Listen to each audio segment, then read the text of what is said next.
Assalamualaikum and good afternoon, everyone. Good So afternoon. today we are going to discuss about our.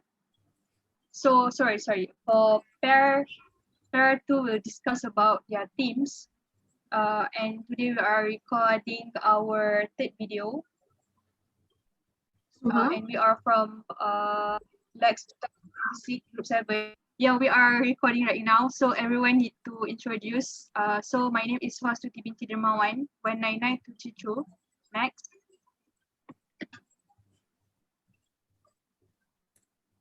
My name is Sascha and my metric number is 199635. My name is Fatima Binte Salim and the metric number is 199529.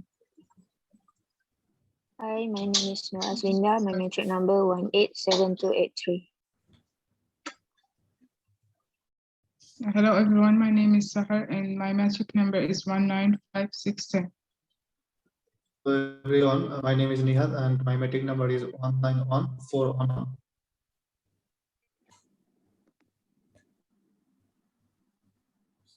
Afif, Nick, Mikha. Hello everyone, my name is Muhammad Afif and my metric number is 190649. Hi everyone, my name is Mikha David. My metric number is 199229. Hello everyone, my name is Ihsanul Ismail. Metric number 199432.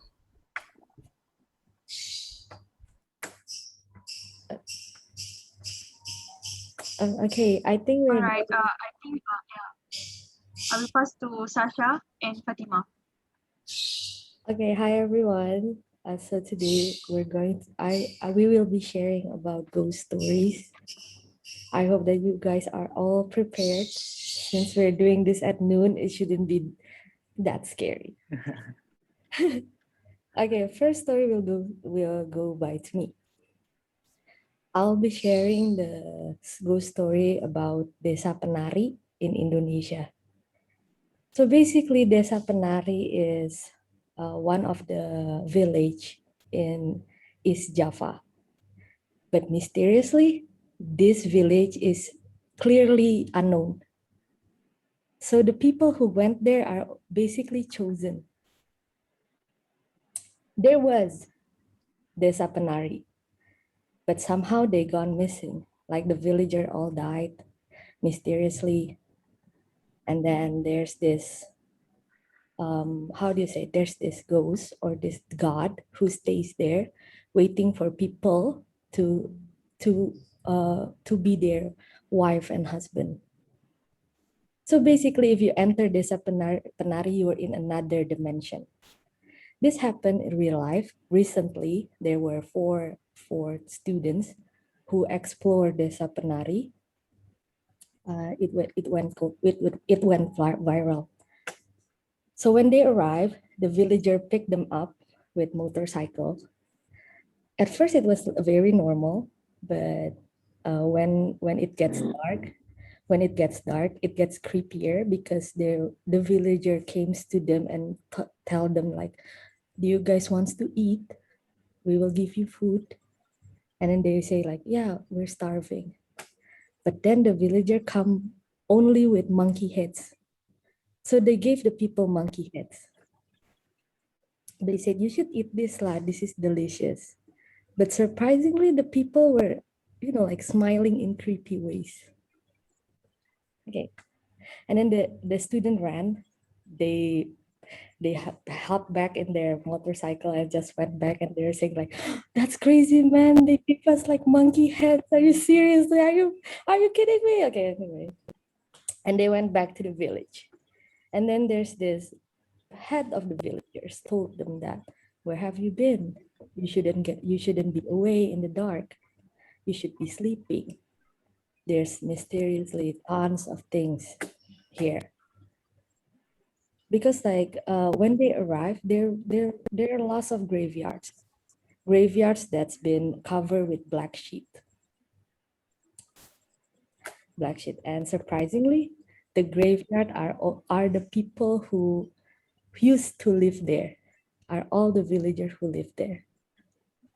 And then one day, the students heard there's this ghost, or do you say jinn? Do you guys know jinn? Jinn. They call it Jin Nyai Roro Jonggrang. So Nyai Roro Jonggrang has a stage there. The villagers warned them, don't go there, don't go in there. If you go in there, you'll be trapped. There's tons of mysterious stuff there you wouldn't notice. But somehow there's these two lovers from the student went there by accident. I don't know, by accident or they were being called. After they were being called, they did stuff, unpolite stuff like kissing and so on. The next day, the guy, how do you say it? The next day, the guy can't wake up. So the body was shaking, like he was possessed or something. The body was shaking, like seriously shaking, like, and his eyes was wide open, and it's all white, and then the girl gone missing, and then there's this one girl. She said, I'm going to look for her. When he gone to, there's this dog, and then she followed the dog to the Nyai Roro Jonggrang stage. After they found to Nyai Roro Jonggrang stage, there was this girl dancing traditionally, and somehow becomes the wife of the jinn. And then she said that visualized that there were lots of snakes. The most creepiest thing is that the girl gave birth to lots of snakes. So the jinn was actually snakes. Like jinn can become anything, right? It can be human, it could be animals, but it was, oh my God, it was damn disgusting because can you imagine someone giving birth to snakes? I could imagine that the smell is not so good. But anyway, after that, the girl ran, and she said that when she ran, there was tons of ghosts in there, staring at her, such as like pocong, kuntilanak, gundurwo, like that. If you're not scared, I would like to show what kind of ghost it is. Some ghosts Indonesia looks like. Yeah, sure. Do you guys want to share screen?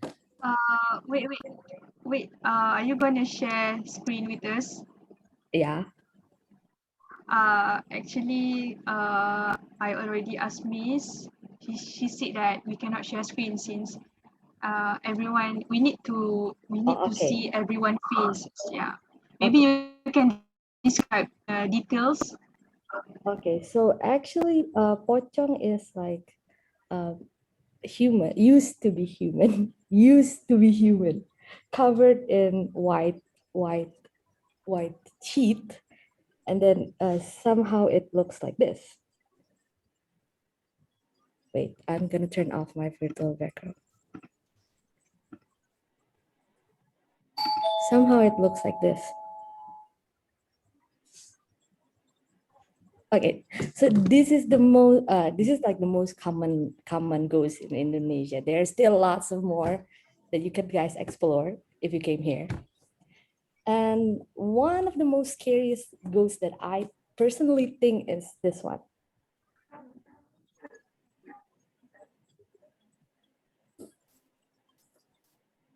And this one.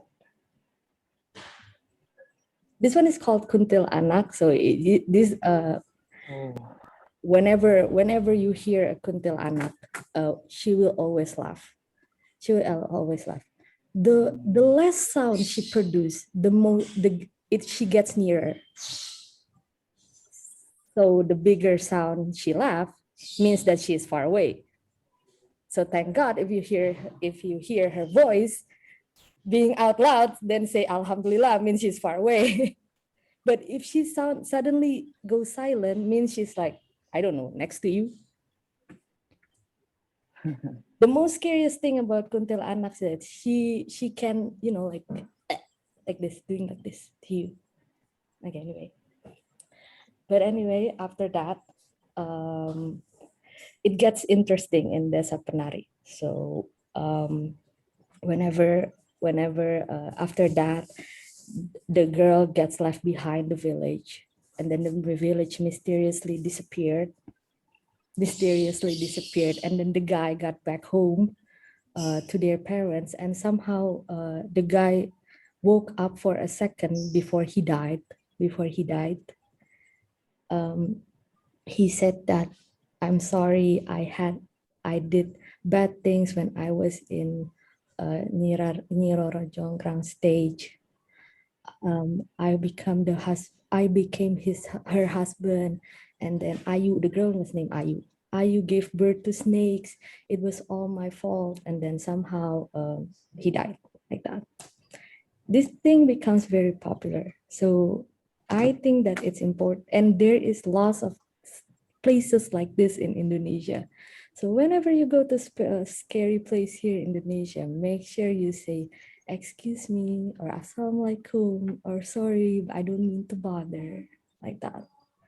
Because you don't want to get trapped to another dimension, right? Okay, so I think that's the end of the Penari from me. I think Fatima has another story to tell. Yeah. So am I audible to you guys? First, I would like to know that. Okay. Okay. Thank you. So even my story is quite related to Jinn here, and it's not based on my experience, but I've just heard of it. So maybe the second part, which I'm going to tell, is based on my cousin experience, which I witnessed there. So, however, the first part, it's a bit serious. So it was like in some parts of maybe USA or Canada, which happened. So do you guys understand the meaning of Hafiz, right? Like those who actually learn Quran, every whole Quran. So, you know, like there was a certain church who were taught Quran back in US or Canada. So they went to a place. So, you know, the place where they went was a bit scary. Like in the north, east, and side, there were houses everywhere. But in the west side, there used to live jinns. So when they reached to that, the teacher told the students, you can explore everywhere, but don't go to the west side. You know, like when some elders tell us something, you know, don't do this, we happen to be very much daring. You know, we start exploring that place. So, you know, the students were like so there, they were young, energetic, and they were, let's go to the west side.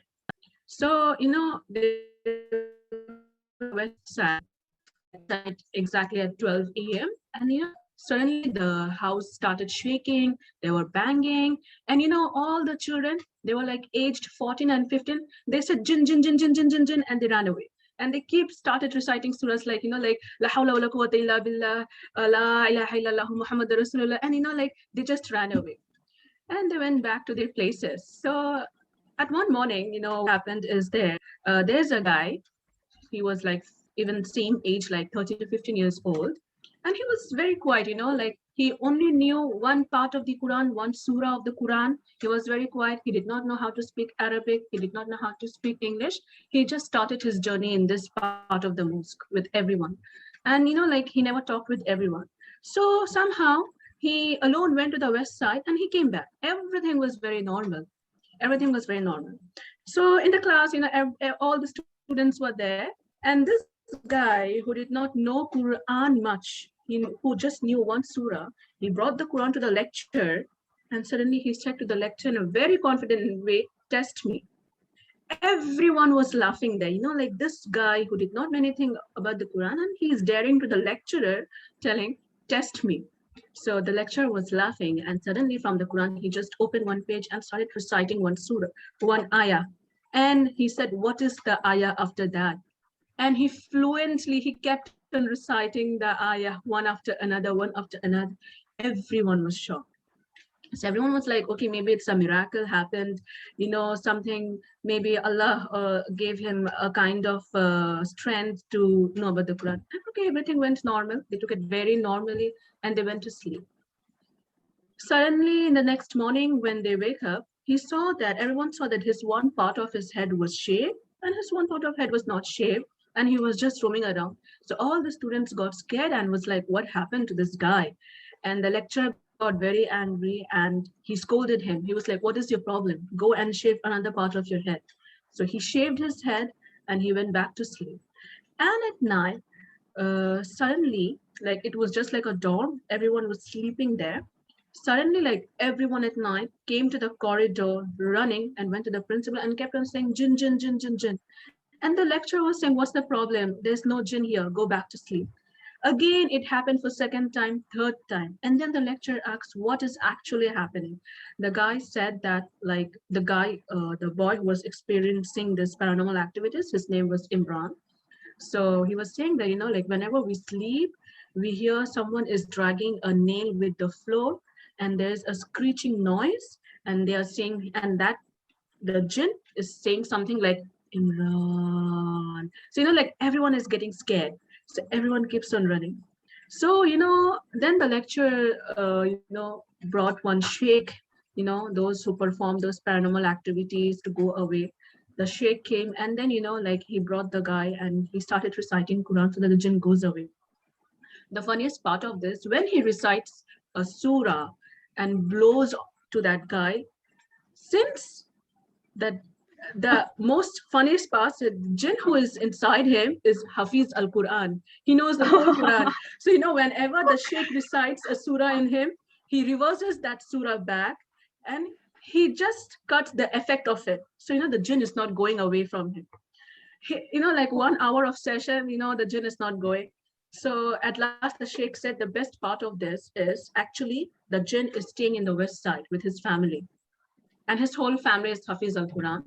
So he said that the only solution is you take back to this guy, back to his country for 1 month or 2 months, let him stay there in Bangladesh, let him stay there, because after 1 month, the sheikh has a feeling that the jinns will go away from the west side. They are for vacation here. So this is the only solution because nothing is working on him. So their parents and so before that, the lecturer and all the students, packed their bags and they were going back home. So he was kept in the middle. The boy was kept in the middle of the car. And then, what happened is that the car speed was 70 kilometers per hour. And this boy was trying, even with that speed, he was trying to get out from the car. He was trying to open the door and get out from the car. Somehow he was held with ropes and everything, and then he was sent back to Bangladesh. After 2 months, when he came back, he was again back to normal. He was the same guy who did not know anything about Quran. He just knew only one surah, who did not know how to speak English. So that's how the jinn left away from his body. So for me, this is quite funny, quite interesting, and quite mysterious. So I think the next part I will allow Sascha to speak about it. Okay, thank you, Fatima. That was really interesting. But I think our Zoom is only another 10 minutes left. So I'm gonna create another link for this Zoom. So don't maybe we can just continue since this video should be in range of 20 to 25 minutes only. Maybe you can make it short. Okay. Yeah. Okay, I'll cut it. No worries. Okay, so the last I will be telling about jelangkung. So basically, jelangkung is like a mystical doll, like voodoo doll. But you make the doll using coconut, and also branches. Coconut, the head, and also the branches for the body. But basically, do not ever create this kind of doll. Do not create this kind of doll, because if you create jelangkung and you say, this is in Indonesia, I will say the magic word. Since I don't have jelangkung, so I don't care. Jelangkung, jelangkung, jelangkung, jelangkung, jelangkung, datanglah bermain, pulang tak diantar, datang pun tak diantar. So basically jelangkung looks like this. Okay, so do not ever create jelangkung using a branch and also a coconut. I remind you, you don't want to be called by the ghost from jelangkung, seriously. So basically there's this ghost called mati anak. Mati anak. So if you translate it, it means the dead child. So the dead child possessed this, how do you say it? Mati anak is actually a human, a body of a human, but the soul of a ghost, It was being birthed by a woman, a normal woman, but mysteriously, it just happened like that. So the woman got pregnant without getting married or without having a husband. It just did. But people say that the woman who carries mati anaks mean that they had, how do you say it? They had reproduction with jinn. Okay. After that, when mati anaks will be born. I think maybe we can pass to Fatima, since we already have a brief about jelangkung, right? Because we need to discuss which is the best story after this. Okay, maybe Fatima can share your second story. For me, the second story is just about a normal experience I had with my cousin.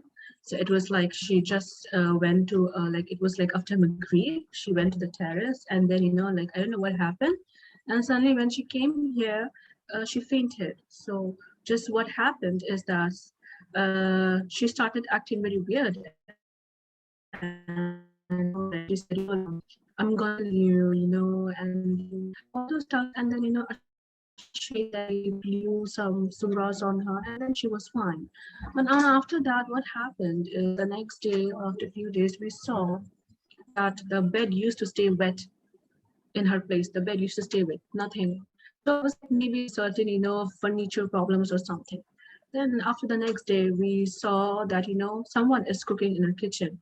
So the tea is there, but it's been used. But we used to keep it clean, our kitchen, at night. And the next morning we said that someone is using the kitchen. So these things were a bit very weird for us. So we used to ignore it. And then on the next day we saw that, someone is taking the glass and is just banging on the wall. And the glass, used to break and used to fall over. And then we realized, okay, there is someone here. So when we then went, and then, we called the sheikh and we asked him what happened, like, why is this happening?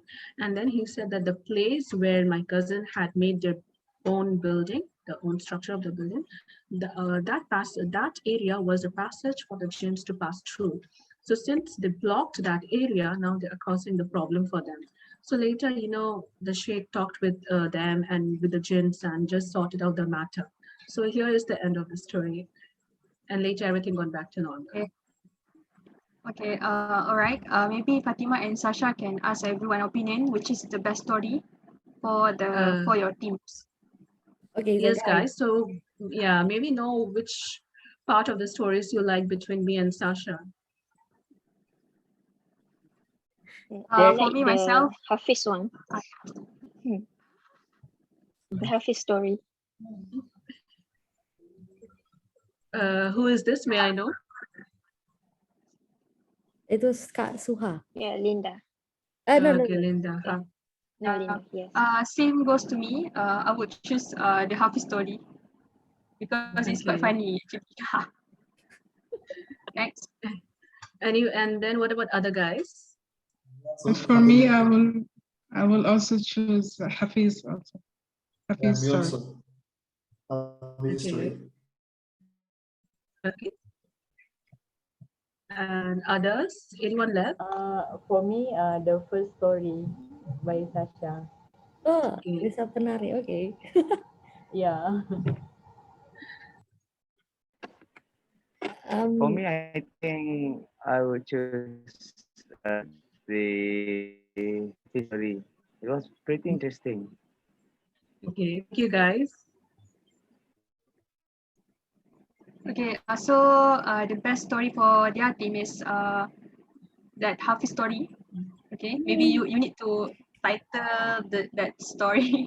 So okay, that's the end of our discussion. So for our next discussion, maybe we can do next week at what Wednesday. Is it okay for you guys? Yes, it Yes. is. Yes, okay. All right. See you next week. See All you right. guys. Thank you Thank guys. you. Bye. Thank you, Okay. guys.